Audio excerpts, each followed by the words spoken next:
Whew. Hey guys, what's up? It's Biscuit Boo Horror Reviews. I'm here with a Blu-ray DVD vinyl collection update.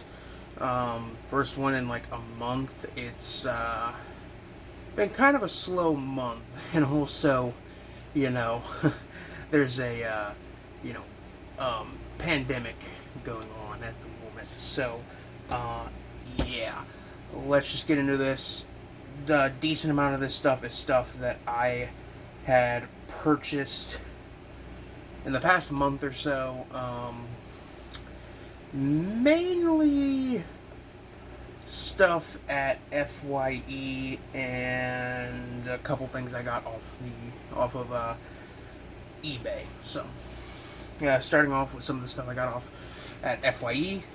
I got this for fairly cheap. I think this was like $4. I think it might have been $5. It's The Gallows, which this movie is garbage. Hot fucking garbage. Um, like, absolutely. This is one of the biggest examples of Blumhouse really fucking up. From what I've heard, the behind the scenes thing with this movie was basically that it was like a student project. Blumhouse invested money into it and then basically took away control from the people who were working on it originally. From what I heard, those people still got paid, but, and keep in mind, this is just from what I remember hearing about it when it came out 5 years ago, so this could be completely wrong. Keep that in mind. But, The Gallows, this movie's kind of absolute garbage, but I find it very interesting, and I kind of enjoyed it when I first saw it. Fairly recently, in October actually, because in October of 2019, randomly, a sequel to this movie was produced. This film is a found footage supernatural horror film. The sequel is not a found footage horror film. It's like basically about the play, The Gallows, being a cursed play, and anybody who performs it, basically ends up dead. The sequel wasn't a found footage film, and I heard there was a sequel that came out like absolutely randomly out of nowhere. Nobody saw The Gallows when it came out. Well, actually, I think it did think it did do decent business, but when it came out, not that many people saw it. Nobody really cared about it. People hated this movie, and don't get me wrong, it's bad. But they produced a sequel to it out of nowhere last year, and after seeing that this movie was somehow getting a fucking random sequel 4 years after the fact, I decided to watch the first one in order to have a bit of context in case the sequel is like a direct follow-up. It wasn't, but the sequel is slightly better. If I ever find the sequel, like a cheap copy of it for like $5 like this, I'll probably buy it, because it was more watchable than this. But this I actually kind of liked. It's very cheap, and it feels like something that a bunch of high schoolers shot. So yeah. FYE also had a sale going on for Steelbook Blu-rays, buy one get one free. So I grabbed a couple Steelbooks of titles I did not have, and it only cost me, I think, about $15. I got the Steelbook Blu-ray DVD of The Addams Family, which I do not own The Addams Family. This is a movie that I watched a lot when I was younger, and it's a movie I've always really enjoyed and really had a soft spot for. This and the sequel to it are both really good horror comedies, but this one is just classic. I think everybody knows The Addams Family, 90s film adaptation, featuring Raul Julia, Christopher Lloyd, Christina Ricci, I think, is Wednesday Addams. But still, this good horror comedy, Blu-ray DVD, and this is the one I paid for. The other one I got free, and this one was like $15, which is not bad at all for a Steelbook copy of a good movie. The one I got for free is the Blu-ray Steelbook of Tommy, the rock opera adapted from the album by The Who. This is a movie I saw like bits of on cable when I was really young, and I was really interested and weirded out by it. And I'd been meaning to see it for years, and a couple years ago I finally got around to seeing it, and I was like, yeah, that was an interesting, okay little movie. And when I saw this Steelbook copy of it, I think this one was also $15, but again, got it for free, or either one of them was free. Either way, I saw the copy and it was buy one get one free, and I was like, you know what? I'll take the gamble on that, because I do remember liking this one, thinking it was pretty good. And I rewatched it recently, and I liked it a lot more on the second watch than I did the first watch. I mean, I liked it on the first watch, but this movie's kind of a masterpiece in a way. Ken Russell was a very interesting director, because he did this, and this is probably one of his most well-known titles, but then he did Altered States after this, which is a really interesting body horror film about a guy who does some really, like, fucking crazy hallucinogens and goes into a sensory deprivation chamber and sees a seven-eyed, goat-headed Jesus, and he turns into a caveman and goes on a rampage. It's a really crazy movie. It's really cool. Ken Russell also directed Lair of the White Worm, which is a really cool, interesting kind of vampire movie. One of his most famous and probably his best film, or at least I guess infamous film, and his best film is The Devils, which does not have a DVD, Blu-ray, or VHS, or Laserdisc, or Betamax release here in the U.S. It has a DVD, and I think it even has a Blu-ray in the UK, but you can get it through illegal sources, piracy. You can buy bootlegs at conventions and whatnot. So it's a film you can get your hands on. But The Devils is really good. Tommy is really good. The Devils is honestly beautiful. Speaking of infamous movies, we got The Exorcist on Blu-ray. I've had a DVD copy of The Exorcist for probably over 10 years now. And I saw this among the cheap Blu-rays and DVDs in the same section with The Gallows at FYE.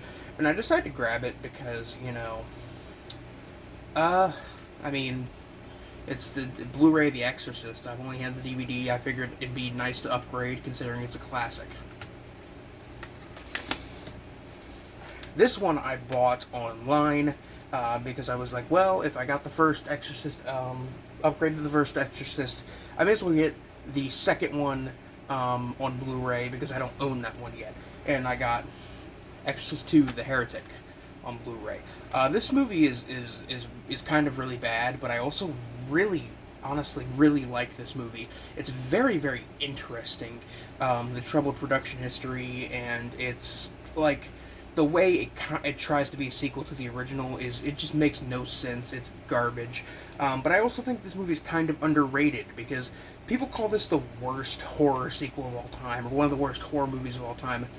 And don't get me wrong, it's not good necessarily, but there are some really good aspects to it, and I think it's very, very watchable, very enjoyable, and honestly, there are much, much worse horror sequels out there than Exorcist 2.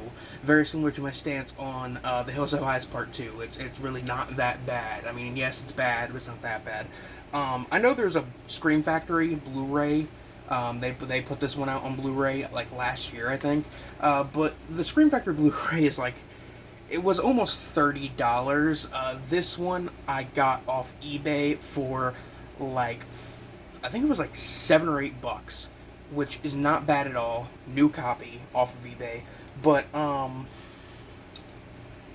grabbed it, and I thought to myself, well, maybe I want to get the Scream Factory Blu-ray. Do I really want to just buy the earlier, cheaper Blu-ray? And then I thought to myself, well, I mean, I like The Exorcist 2, but I don't like it enough to spend $30 on the Blu-ray. So maybe once the Scream Factory Blu-ray becomes a bit cheaper, maybe I'll grab it. But for now, this Blu-ray is just fine for me. Also, another upgrade for the collection. This is another one I grabbed off of eBay for fairly cheap. I think it was like $15, and this, it said it was used, but this is like pretty much new, honestly. Like, there's no damage on it at all. It's The Exorcist 3 on Blu-ray, the Scream Factory Blu-ray, actually, which is not bad for a Scream Factory release, $15. Um, the 2-disc edition featuring the theatrical and director's cut of it, which this is actually a great film. Definitely a much better sequel slash spinoff to The Exorcist than the second one was. I genuinely really like this one. I haven't seen the director's cut yet. I've heard the director's cut's pretty good though. This is the one I always recommend to people. Like, a friend of mine a couple years ago saw The Exorcist for the first time, and he was like, I really like that. And I'm like, you should see Exorcist 3. It's a really cool follow-up that is still very much its own thing. This one was directed by William Peter Blatty, written and directed by him, who died a couple years ago. He also he wrote the original novel of The Exorcist and the original novel that this one is based on, Legion. He also wrote and directed a film called The Ninth Configuration, which is a really, really interesting mix of horror, comedy, and drama. And it's very much a tragic kind of dark comedy horror film, absurdist comedy, about human suffering and, what it means to be human and whatnot.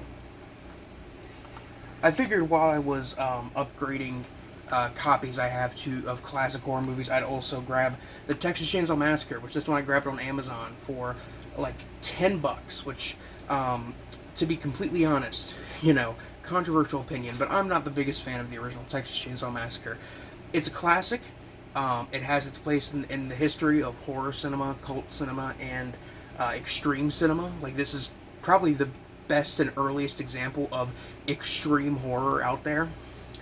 Well, actually, I don't know. Maybe Blood Feast is a better example, but extreme horror that really, had a lasting effect on the mainstream aspects of the genre.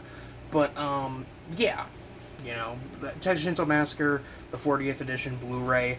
Up until now, I've only had the really, really old, 2001 special edition DVD of it, which I got at, a used DVD store for, $3, and I was like, yeah, this will be my copy of Texas Chainsaw Massacre. Fuck it, I don't care.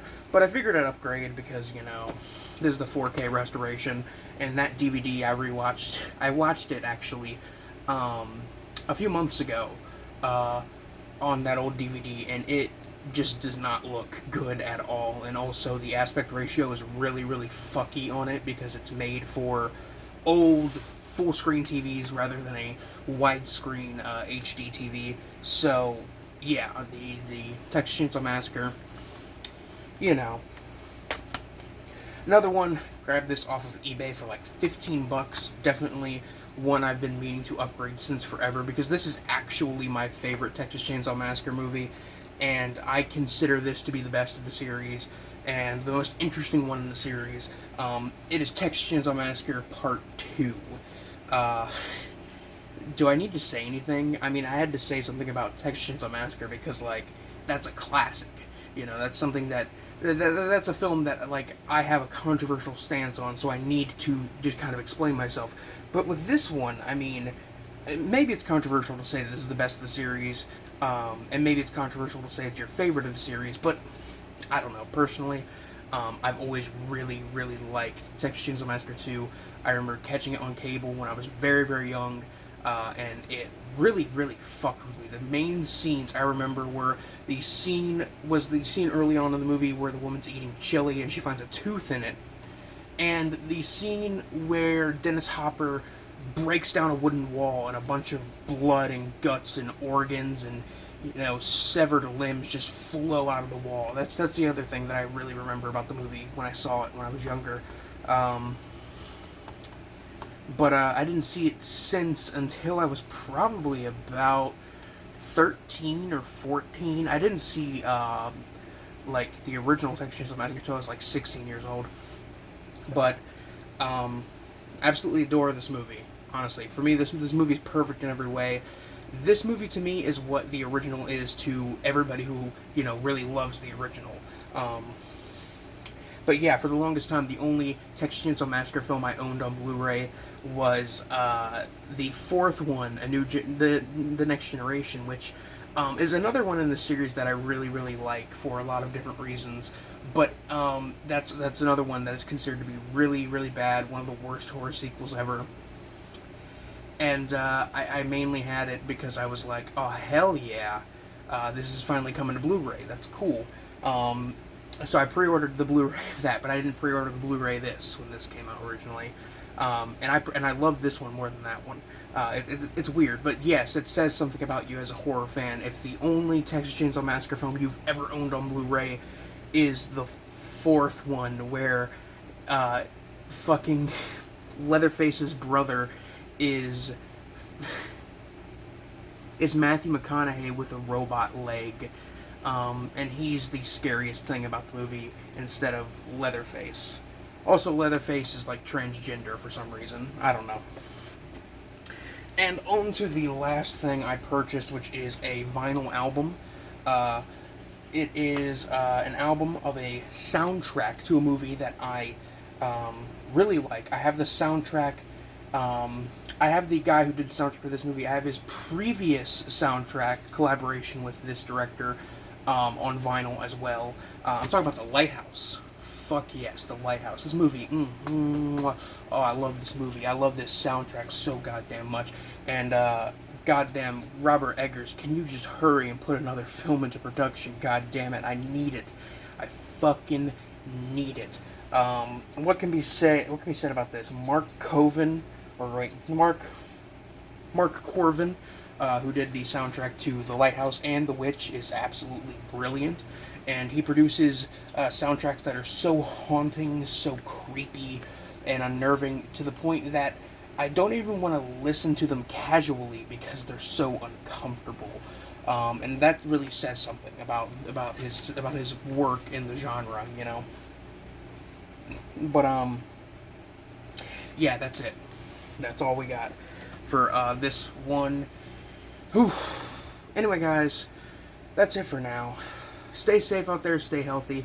This is Biscuit Boo Horror Reviews, signing off. Peace.